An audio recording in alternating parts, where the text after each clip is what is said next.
स्वागत है आपका देश न्यूज में और मैं हूं आपके साथ कौशिया। एलॉन मस्क का नाम आजकल सुर्खियों में चल रहा है। वजह है उनकी satellite based internet service Starlink. Starlink क्या है?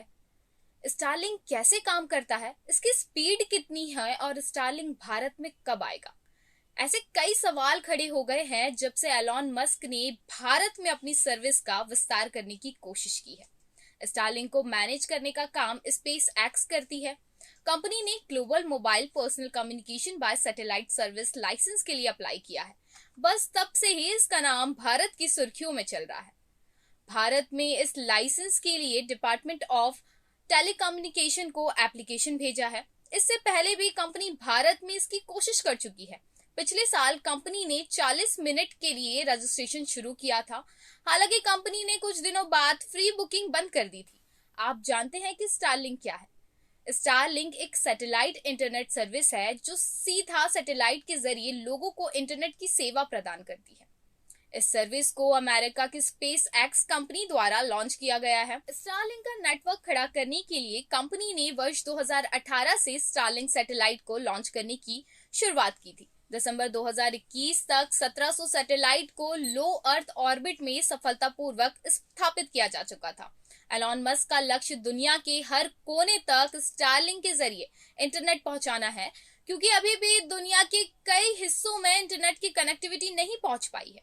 इसके लिए एलॉन मस्क 12,000 सैटेलाइट को अंतरिक्ष में स्थापित करना चाहते हैं। स्टारलिंक सैटेलाइट ट्रेडिशनल सैटेलाइट के मुकाबले 60 गुना धरती के नजदीक होंगे। इसी वजह से यूजर्स के पास कम लेटेंसी के साथ इंटरनेट कनेक्टिविटी पहुंचेगी, यानी कि सोर्स से डेस्टिनेशन तक डेटा को पहुंचाने में बहुत ही कम समय लगेगा। एलॉन मस्क के अनुसार स्टारलिंक की सेवा फाइबर ऑप्टिक्स की लाइट से 40% अधिक फास्ट होगी। अब जानते हैं स्टारलिंक कैसे काम करता है। स्टारलिंक इंटरनेट के लिए धरती के निचली कक्षाओं में भ्रमण कर रहे सैटेलाइट का इस्तेमाल करता है। कंपनी अपने सरफेक्स फॉनल 9 रॉकेट के जरिए इन सैटेलाइट्स को स्पेस में भेजती है। जून 2021 तक कंपनी के पास 1500 से अधिक सैटेलाइट थे। यह काफी हद तक टीवी केबल सर्विस तकनीकी पर काम करता है।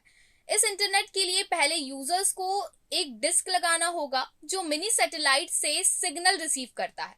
इस इंटरनेट से ऑनलाइन बर्फिंग, गेमिंग और वीडियो कॉलिंग की सुविधाएं बेहतर की जा सकती है। स्टारलिंक इंटरनेट की स्पीड कितनी होगी, आइए अब इस पे नजर डालते हैं।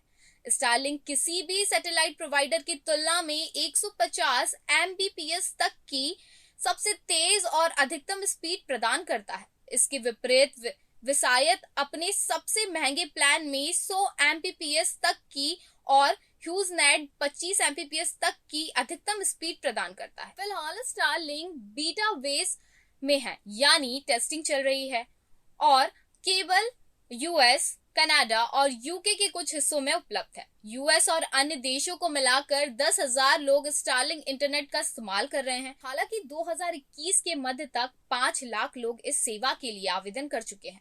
एलॉन मस्क के अनुसार स्टारलिंक वर्ष 2022 तक दुनिया भर में उपलब्ध हो जाएगा। साथ ही एलॉन मस्क ने यूक्रेन को फ्री सेवाएं भी दी है, जबकि यूक्रेन की स्थिति में वार पे वार चले जा रहे हैं।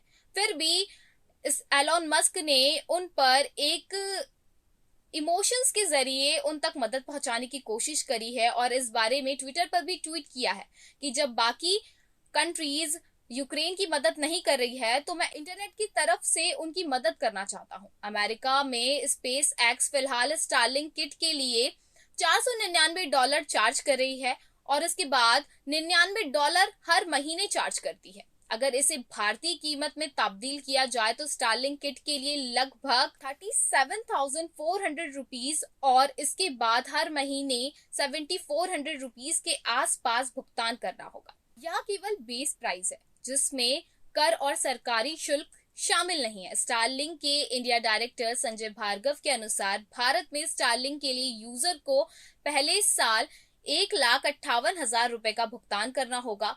दूसरे साल कीमत लगभग 1,15,000 के आसपास होगी, क्योंकि स्टारलिंक किट के लिए केवल एक ही बार भुगतान करना होता है। यह कीमत 30% टैक्स के साथ बताई गई है। ये तो थे स्टारलिंक के यूज करने के फायदे और स्टारलिंक क्या है और कैसे काम करता है। अब हम एक नजर ये डालते हैं कि स्टारलिंक से नुकसान क्या हो सकते हैं।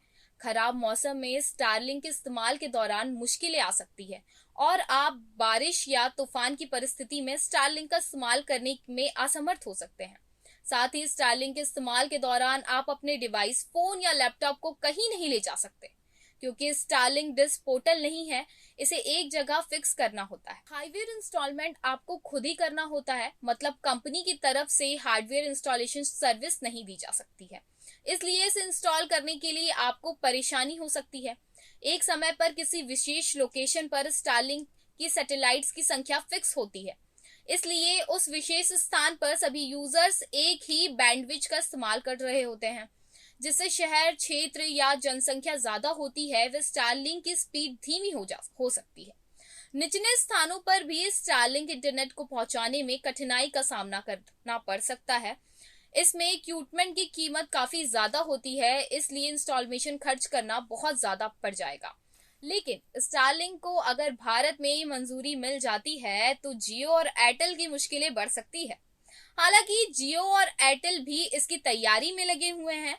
फिलहाल भारती एयरटेल इसके लिए हुजस के साथ जॉइंट वेंचर्स पर काम कर रही है, जिसकी मदद से देश में सैटेलाइट ब्रॉडबैंड सर्विस शुरू की जा सकती है। वहीं रिलायंस जियो की बात करें तो देश में सैटेलाइट ब्रॉडबैंड सर्विस शुरू की जा सके, इसके लिए जियो को भी डीओटी और एनओटी मिल चुका है। 5G के बाद अब सैटेलाइट कनेक्टिविटी बड़ा दबाव होगा, इसमें रूरल और रिमोट एरिया में भी कनेक्टिविटी पहुंचाई जा सकेगी। आपकी इस बारे में क्या राय है? क्या आपको लगता है जियो और एयरटेल इसको पार कर पाएंगे? क्या एलन मस्क की कंपनी भारत में तेजी से अपने पैर पसार पाएगी? हमें कमेंट बॉक्स में जरूर बताएं। खबर में फिलहाल इतना ही। उम्मीद है आपको हमारी जानकारी पसंद आए। धन्यवाद।